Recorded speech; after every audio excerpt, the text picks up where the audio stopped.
Yahweh, soberano Pai Celestial, no poder do nome do nosso Senhor Cristo Jesus, nos abençoa e nos guarda, nos ilumina e nos guia por um bom caminho. Yahweh. Estudo bíblico. João 9 verso 40. Introdução. João 9 narra a cura de um cego de nascença por Jesus e a subsequente investigação e incredulidade dos fariseus. O capítulo explora temas de fé, incredulidade, identidade de Jesus e o significado da luz e da escuridão. O versículo 40, alguns fariseus que estavam com ele ouviram isso e perguntaram: será que isso quer dizer que nós também somos cegos? Surge como uma resposta direta à declaração de Jesus no versículo anterior sobre o propósito de sua vinda para julgar, fazendo com que os cegos vejam e os que veem se tornem cegos. Este versículo é crucial, pois revela a autojustificação e a cegueira espiritual dos fariseus, que se consideravam guias espirituais do povo. Contexto histórico. O contexto histórico e cultural é fundamental para entender a reação dos fariseus. No tempo de Jesus, os fariseus eram um grupo influente dentro do judaísmo.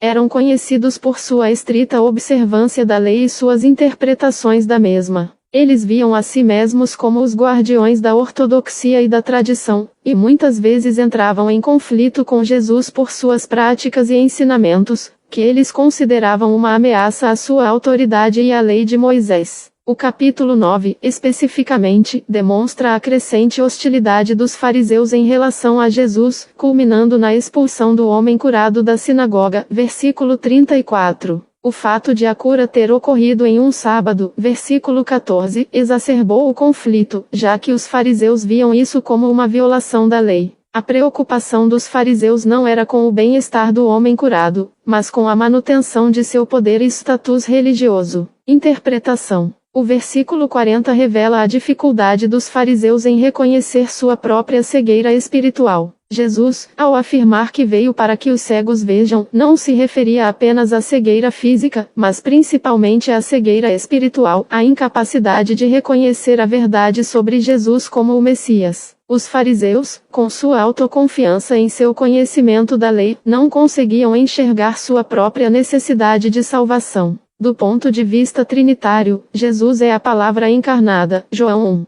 verso 1 e verso 14, a revelação plena de Deus. Rejeitar Jesus é rejeitar a própria luz de Deus, mantendo-se na escuridão. Para os crentes contemporâneos, este versículo serve como um alerta contra a autojustificação e o orgulho espiritual. É um lembrete de que o verdadeiro conhecimento de Deus não é uma questão de erudição ou posição religiosa, mas de humildade e abertura para reconhecer nossa necessidade de Cristo. A verdadeira visão espiritual vem através da fé em Jesus, o único que pode abrir nossos olhos para a verdade. O capítulo demonstra que seguir a Jesus, a exemplo do cego curado, significa muitas vezes rejeição e oposição. Versículo 34, o que destaca a necessidade de coragem e fé inabalável. Veja as referências em Mateus 15 verso 14. Deixem-nos. Eles são guias cegos. E, se um cego guia outro cego, os dois cairão num buraco. Este versículo de Mateus reforça a ideia de que os fariseus eram guias espirituais cegos, incapazes de conduzir outros à verdade. Ele conecta-se diretamente com o tema da cegueira espiritual em João 9, mostrando as consequências de seguir líderes que se recusam a reconhecer sua própria necessidade de luz. 2 Coríntios 4 verso 4.